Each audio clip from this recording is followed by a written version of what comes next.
read. Then he came to Jericho.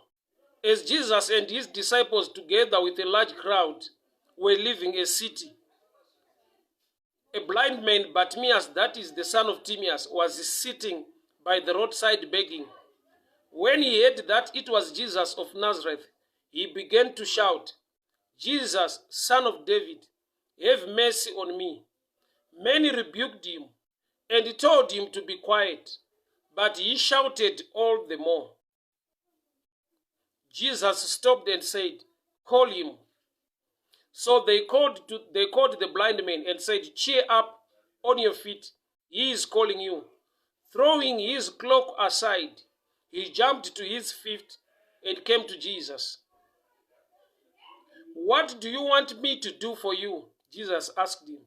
The blind man said, "Rabbi, I want to see." "Go," said Jesus. "Your faith healed you." Immediately he received his sight and followed Jesus along the way.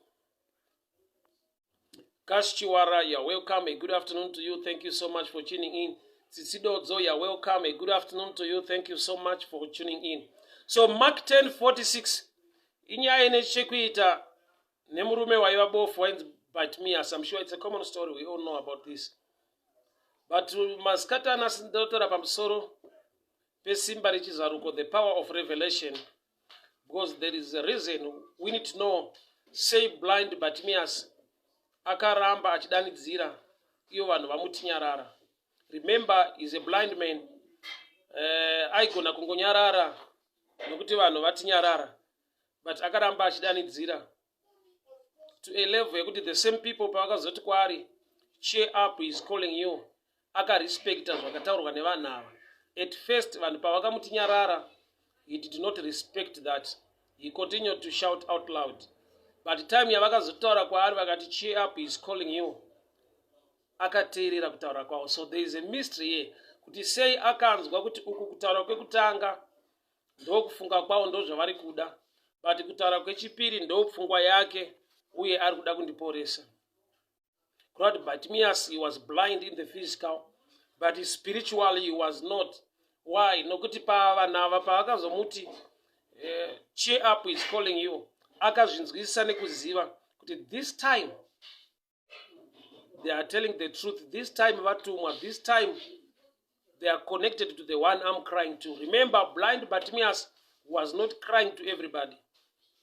He was crying unto Jesus. He was so specific. Zvokuti aiti iye, "Son of David, have mercy on me." Son of David, not sons. One man. Kureva kuti paakapindurwa nevazhinji, akaziva kuti havana kutumwa na that one man. But pa second phase pavakataura naye, vakaziva kuti this time vatumwa na son of David. So Bible writes Jesus, he was coming out of Jericho. So along the way, ndo pakapana blind Bartimaeus akagara. He was begging as usual. He was a blind beggar. So ndokubva abvunza, when he heard that it was Jesus, wakanzwa. Faith comes by hearing, and hearing by the word of God. He was blind, but wakanzwa kuti Jesus ari kupfuura, Jesus of Nazareth is passing by. So he began to shout, "Jesus, Son of David, have mercy on me." Jesu anga asiri kuenda pana Bartimaeus. He was passing by. So Bartimaeus wakakonekta healing yake, wakakonekta favor yake nekuda kwemuromo wake. A closed mouth is a closed destiny. Learn to speak words that are constructive. Learn to prophesy. Learn to decree and declare things in your life. Words, they create a world of your own. Words are spiritual things. You need to speak words into the spiritual atmosphere. So blind Bartimaeus ari kunzwa kuti Jesu ari kupfuura. Then he began to cry, "Son of David, have mercy on me." But I want to show you something here. Verse 47. When he heard that it was Jesus of Nazareth, he began to shout, "Jesus, Son of David, have mercy on me." Akanzwa kuti Jesu weNazareta ari kupfuura. But haana kuchema achiti Jesus of Nazareth. He began to cry saying, Jesus, son of David. Anzwa kuti Jesu weNazareta ari kupfuura. Nazareth was a place. But Bartimaeus paari kuchema kuna Jesu, haasi kuti Jesu weNazareta. Ari kuti iye son of David. Kurati ari kumuconnecta to the name of the forefather or to the name of the king. Remember, you know about King David. So ari kuti I've got a revelation. Yekuti he is not limited to do things in my life. It's not about just Jesus of Nazareth. But I've got a better revelation that he is son of David, which is the king. Which means, and suda kumuconnecta ne place, but uda kumuconnecta ne ushe, so that he can do things at any place. Alright. So blind Bartimaeus, the son of David, have mercy on me. 48. Many rebuked him and told him to be quiet.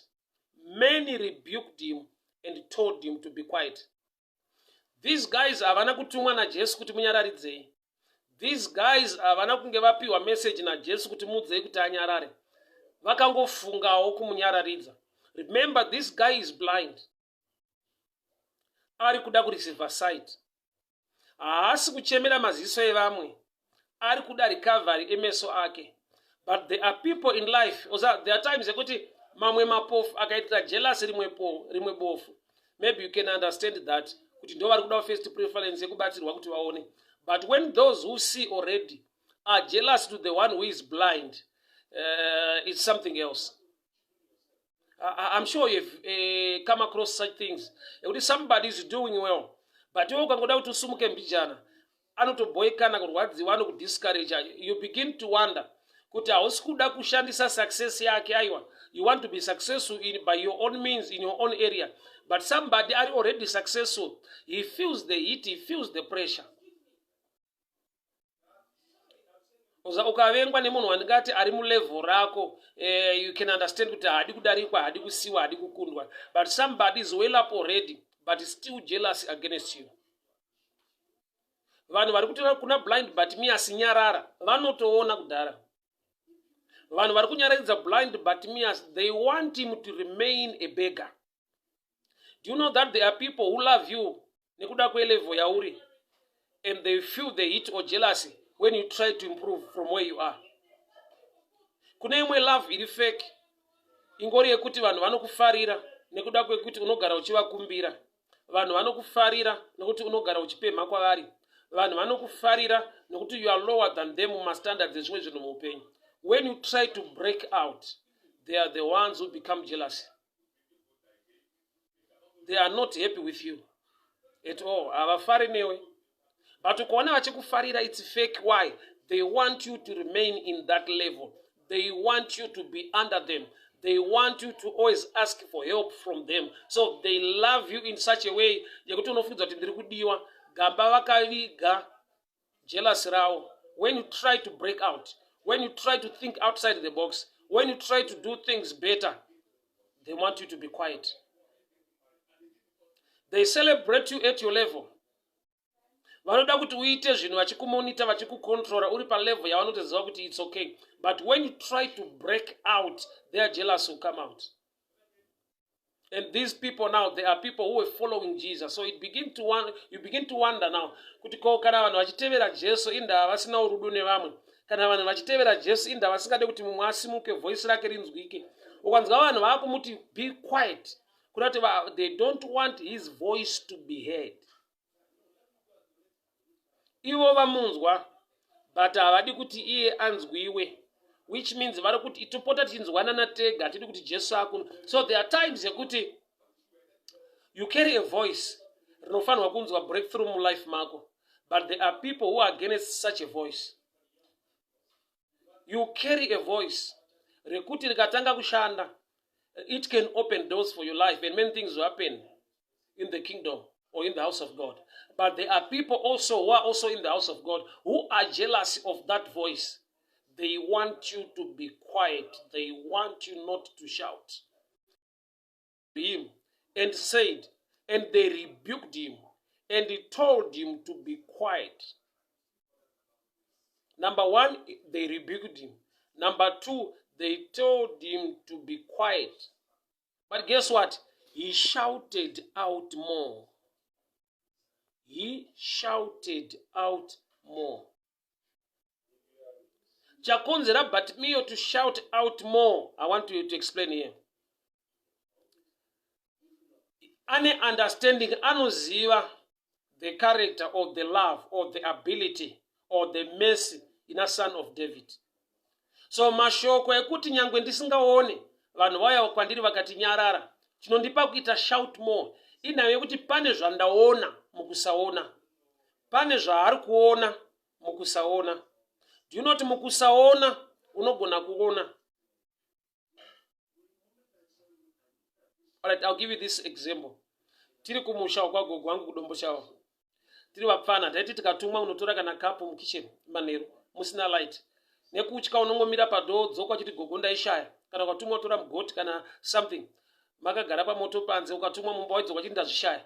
But gogo waibva wakubata ruoko wopinda newe mumba wosvikotora kapu. Woti ichi utarisira kubeire wakazodii? No, you know kutaura kana gogo. So ndo pandakazodiscover kuti nyangwe riri rima zvaro. But gogo vapa level rekuti murima vane mamwe maonero avanoita. Maonero avo akavigwa mu knowledge yekuziva kuti cup inogara pakati, mugoti unogara pakati, which means havachada kuona by sight, vakuona through the mind ne knowledge. Memory yavo ndo ava maziso. Why? Nokuti ari masikati kwakachena vakaziva kuti poto iri papa, mugoti uri papa, cup iri papa.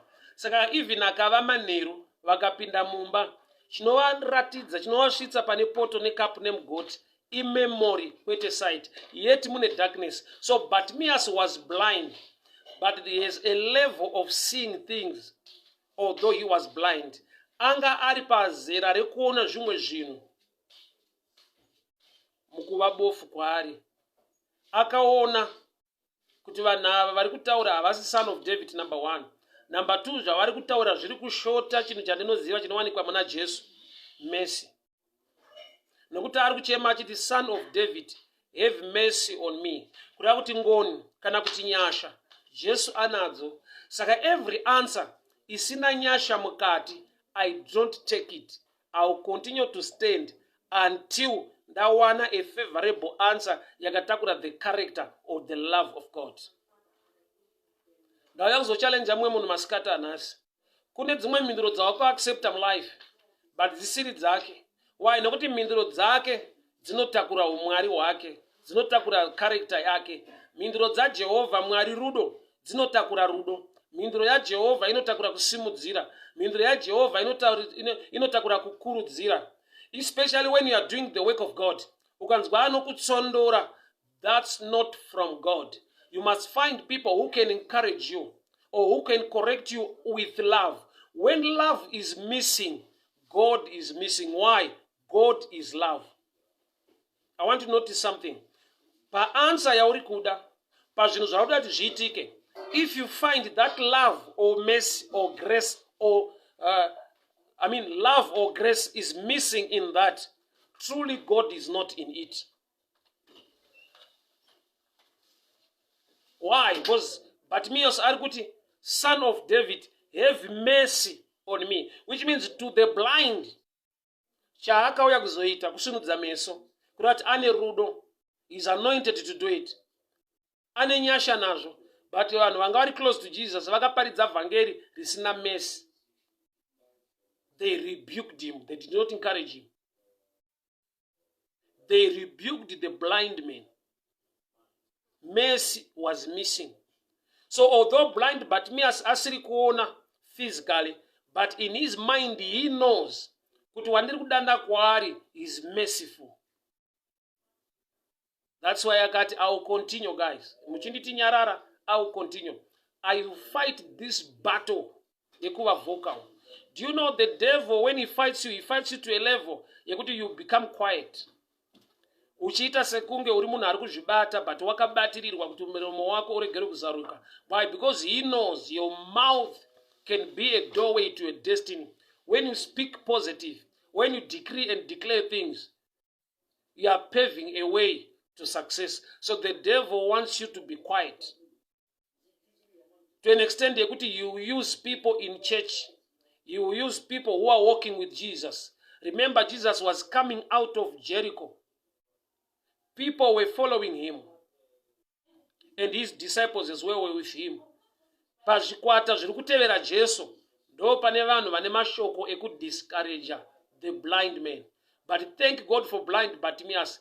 Nyangwe asiri kuona kuti vari kupindura vachifambisa sei, he can search by the gift of revelation in him, in understanding with his mind kuti wandiri kuda ane ngoni, wandiri kuda ane nyasha. So I will not be quiet until ndasangana nemhinduro inoconnecta mercy. So he cried out. 49. Jesus stopped and said, Jesus stopped. Kurati Bartimaeus paakaita nharo paakakontinya akaattracta Jesu. Bartimaeus paakakontinya kudanidzira, Bible rati and Jesus stopped.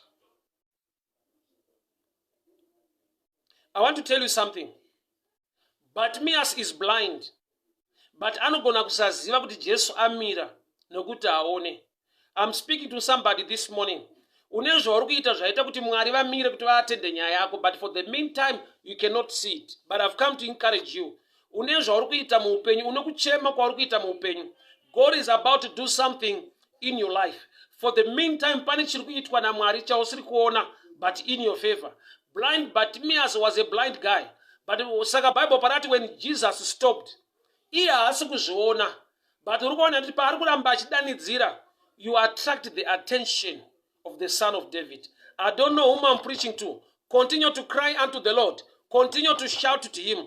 Kana vanhu vakakuti nyarara, you know you are crying to the one who can handle your matter, the one who can bring change into your life. Hausi kuchemera vanhu, uri kuchemera Mwari. Hausi kuchema kuvanhu, uri kuchema kuna Mwari. So Bartimaeus paakakontinya, nyangwe anyararidzwa, Jesus stopped. But you need to go an extra mile in seeking the Lord. You need to go an extra mile in crying to him. You need to go an extra mile in shouting to him. Jesus stopped.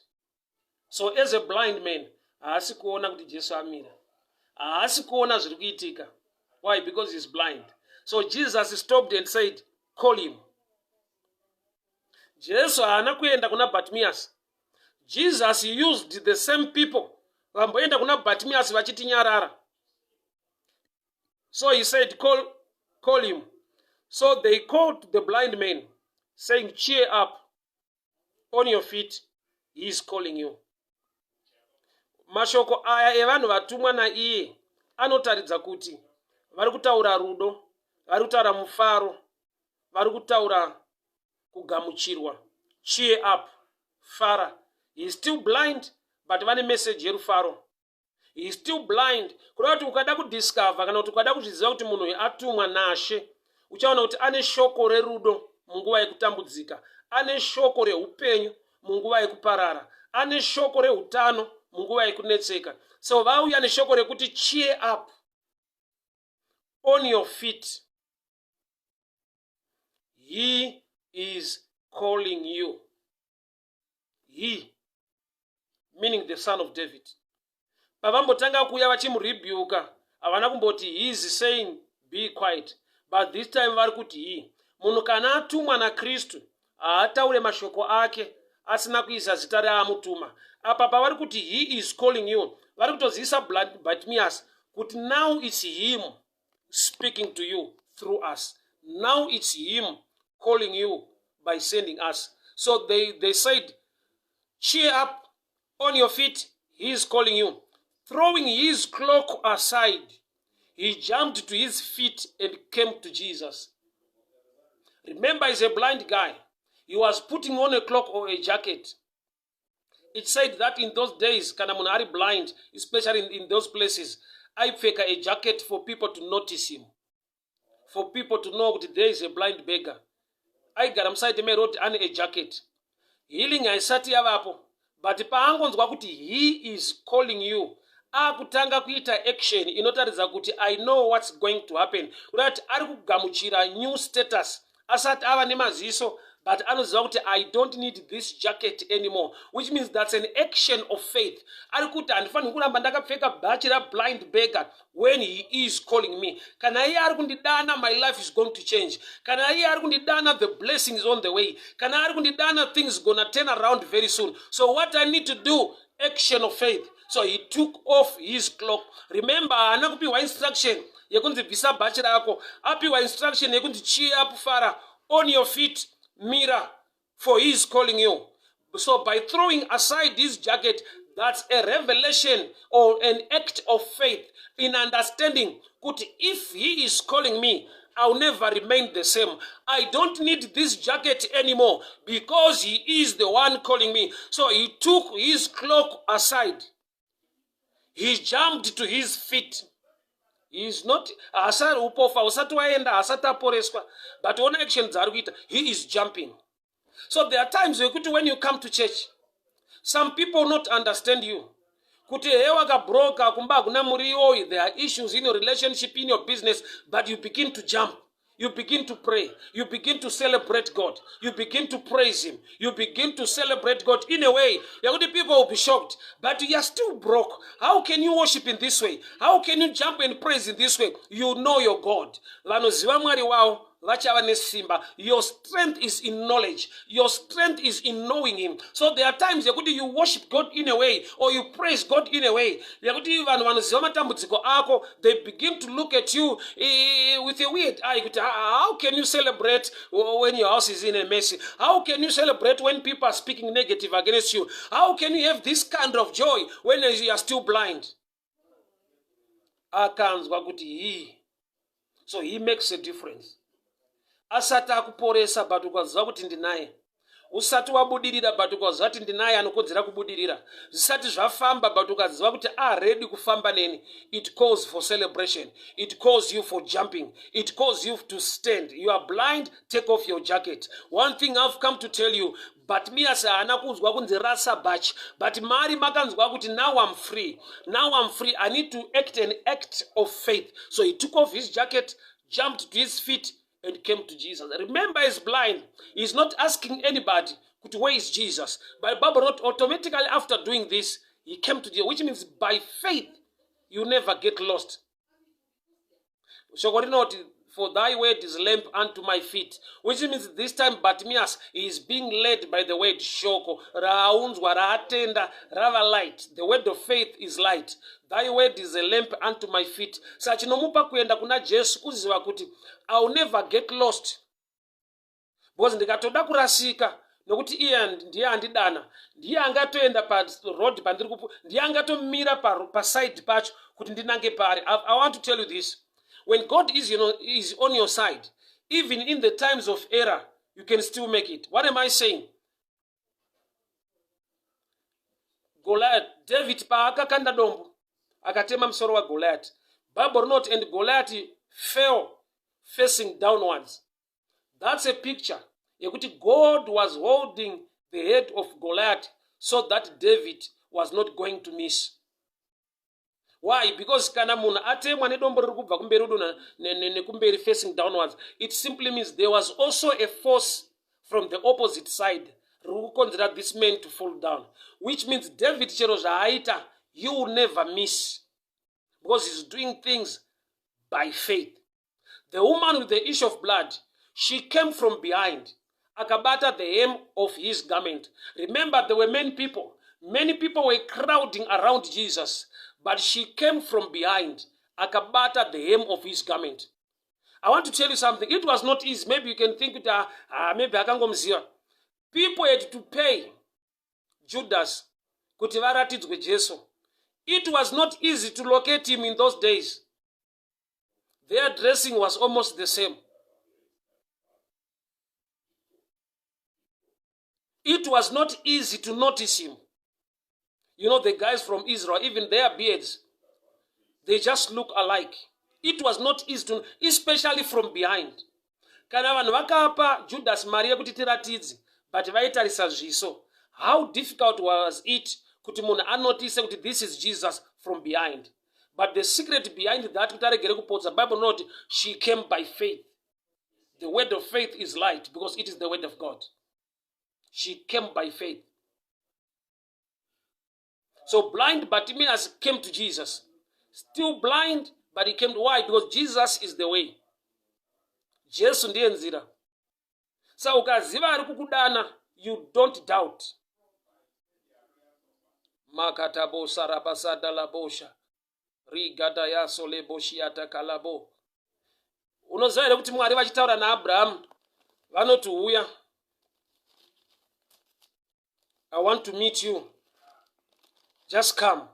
Okay, let me just read to you. That's Genesis 12. The Lord said to Abraham, leave your country, leave your people, leave your father's household, and go to the land I will show you. What an instruction. Go to the land that I will show you. Abraham ndobva angobuda mumba. And he never got lost. Was by listening to the word of God. The word is a lamp unto your feet. The word guides you. So blind Bartimaeus came to Jesus. And Jesus asked him, what do you want me to do for you? The blind man said, Rabbi, that I may see. I want to see. He's a blind guy. Sometimes it's supposed to be so easy to know that the blind man wants to see.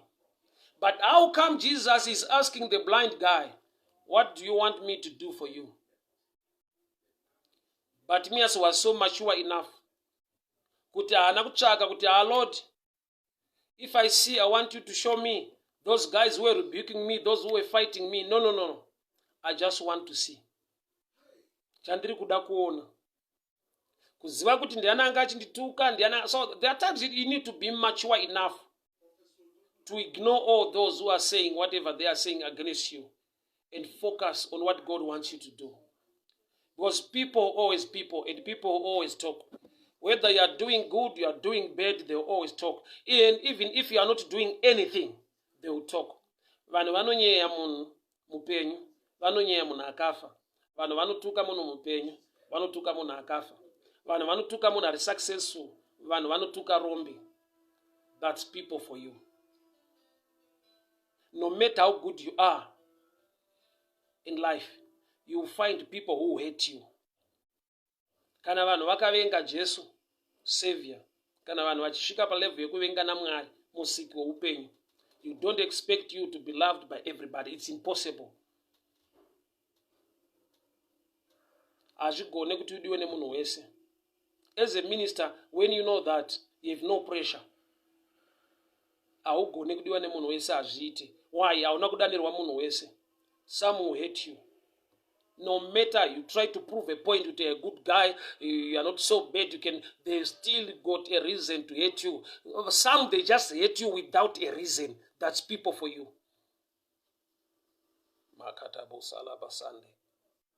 So, but me as askuchaka shakawanda, you just want to see. So I can receive my sight. Go, said Jesus. Your faith has healed you. Immediately he received his sight and followed Jesus along the way.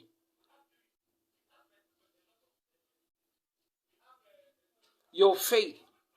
Faith action. Faith. Ine basa. Kutenda kusina mabasa kwa kafa.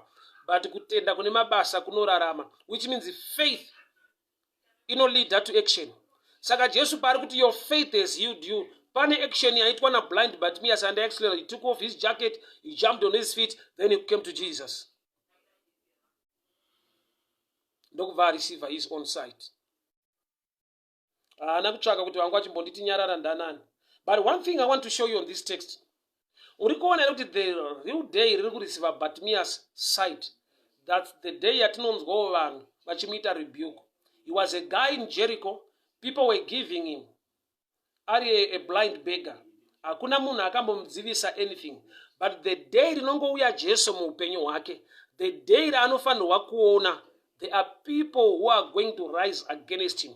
Which means the Bible is true. But not when the enemy comes like a flood, the Spirit of the Lord will raise a standard. Which means there was a flood of opposition. Vanhu vari kumurebuka, vari kuuya vakawanda. And guess what? that was his day to receive sight. So opposition iri against you, zvinofungwa nevanhu zviri negative against you, ngazvikupe this understanding yekuti my time is now. I need to cry out more. I need to go extra mile. Kana nguva yako yakwana, the devil haapete maoko kuti nguva yako yakwana chimuregedzai. Even in your time, the devil fights you. Even at the cross, the devil was against Jesus. To a level yekuti panga paito nembava dzaitotaura kuti kana uri mwana waMwari tibuditse tibve panapa uione wewe uzvibvise panapa. The devil followed Jesus even unto the cross. Paari kuita chinhu chakanakira vanhu vese, the devil was not happy. People hear me very well. The day rinosumuka much opposition, just sense it in the spirit. But it's my season to receive my sight. It's my season for my open door. Murume anonzi Moses akaberekwa munguva yeExodus inofanirwa kubuda vanhu. But ukatanga kuverenga bhuku raExodus hautange nekunzwa vanhu vachibuda. Unotanga nekunzwa maplans aFaro against the people of Israel. Munguva yekuti Mwari ane a plan yekuti vanhu vabude munhapwa, the Pharaoh had also a plan against the people of Israel. But hazvina kudinaya Mwari kuitira vanhu vake zvinhu zvaari kufunga kupa vanhu nyasha dzekubuda munhamo, which means Exodus kana isingatange nekubuda but ichireva kuti kubuda, but ichinzwa uipi hwairongwa newakaipa against the people of God, which means when your Exodus kana yasvika, Pharaoh will not be quiet. But I've come to tell you this, you will always come out because God is so faithful. You will always come out because God is so faithful. So by the time here Exodus, don't expect to speak to Pharaoh in a good way and the Pharaoh understands you. No. It's a battle. But I've come to show you that God is so faithful and is backing you. You will come out of Egypt. Despite my plans, there was a plan. But you are going to survive. You are going to make it. God will preserve you. The grace and the favor of the Lord will take you out. God will shift you to another level. Let me show you this. Pharaoh had a special plan to kill all sons of Hebrew women. But Moses survived. You are going to be a survivor in this generation. Can this pandemic called COVID-19 yakaplan to wipe out people on earth, but I stand, I decree and I declare, you are going to be a testimony to the next generation. Mwari ngaakuwanire nyasha, Mwari ngavakusimudze. Pharaoh akaronga kuuraya vana vese vakomana muEgypt, but Moses made it to an extent yekuti he was so blessed to a level yekuti akatonorerwa mumba maFaro wacho aisa a death sentence. Pharaoh became a tool to preserve the plan of God. May your enemies work for your progress. May your enemies work on your side. May your enemies help you to achieve it. You are going to survive. You will be a survivor, not by might or by power, but by the Spirit of God. Despite all plans made by Pharaoh, the people of Israel finally came out. You will come out of that. God will preserve you. No amount of opposition will deny God access to help you out. He is so mighty. He is so powerful. May the good Lord bless you, people of God. May the favor of the Lord